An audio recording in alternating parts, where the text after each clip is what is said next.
IP Jagriti presents IPR at a Glance, Episode 4, Case Studies of Patent.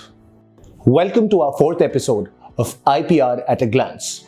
In our last episode, we talked about the journey of filing a patent, rights of patents, patentable subject matters, and steps for filing a patent application. Today, I will talk about 3 patent infringement cases that have taken place in the past. So let's begin. The first case study between Novartis AG versus Union of India is considered as a landmark judgment in the history of Indian patent law. In this case, Novartis International AG, the largest international pharmaceutical Swiss company, filed a patent application in India for the grant of a patent for an anti-cancer drug, Gleevec, which is used to treat chronic myeloid leukemia and gastrointestinal stromal tumors invented from beta-crystalline form of imatinib mesylate. The Indian Patent Office rejected the patent application on the grounds of not being novel, being obvious, and also being barred under Section 3D of the Patent Act, as the said drug did not exhibit any major changes in the therapeutic efficacy over its pre-existing form, that is Zimmermann patent.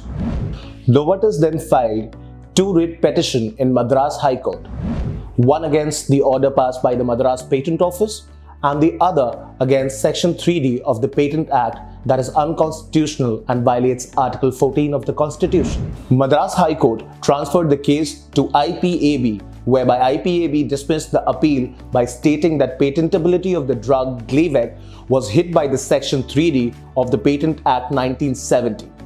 After that, Novartis filed special leave petition before the Supreme Court in 2009. Held, Supreme Court, while rejecting the appeal filed by Novartis, ruled that in applying 3D of the Act, the court decided to interpret efficacy as therapeutic efficacy because the subject matter of the patent is compound of medicinal value. The key observation is that the judgment given by the Honorable Supreme Court is to prevent the evergreening of patented products and gives an immense help for those individuals who can't bear the cost of life-saving drugs produced by the huge pharmaceutical companies. The court also made it clear through this case that the Patent Act should contain a clear indication that food and medicine and surgical and curative devices were to be made available to the public at cheapest price, commensurate with giving reasonable compensation to the patentee. The second example of patent infringement is between Natco versus Bayer Corporation. This was the first landmark case of compulsory licensing in India obtained in pharmaceutical field. In this case, Natco, a generic drug manufacturing company, requested Bayer for giving it a voluntary license for drug sorafenib tosylate, branded as Nexavar. The request was denied, so Natco filed an application before the Controller of Patents Court for grant of compulsory license. After hearing claims from both the parties, Natco finally received license from the Drug Controller General of India for manufacturing the drug. The key observation of this case is the Controller of Patents analyzed 3 requisites for granting compulsory license. It was observed by the Controller that the cost of the sorafenib branded as Nexavar is Rs 2,80,428 per patients per month. Firstly, Natco is providing the same at Rs 8,880 per patients per month. Secondly, it was also observed that there was a requirement of about 23,000 bottles per month and only 200 bottles were imported within the 3-year, that is 2008 to 2010.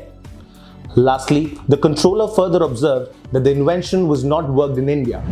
Here is the last case for the day on international patent infringement between Diamond versus Chakraborty. Respondent microbiologist filed patent claims for a human-made genetically engineered bacterium that was capable of breaking down multiple components of crude oil. The US Court of Customs and Patent Appeals allowed the claim. Petitioner, Commissioner of Patents and Trademark appealed the judgment. The court affirmed the judgment that allowed respondent microbiologist patent's claim the language of the patent statute covered respondent's invention of a living, genetically engineered microorganism. The key observations and the conclusion of the case are: it was observed from the above discussed case that a live, man-made microorganism is a non-naturally occurring composition and therefore may be patented. After this case, it was frequently quoted for the United States that anything under the sun that is made by man is patentable. Through these case studies, we aim to raise awareness for patents and its registration process, and including other intellectual property rights. Stay tuned with us to get more information with our next episodes of IPR at a glance, only at IP Jagriti. Innovation is our tradition.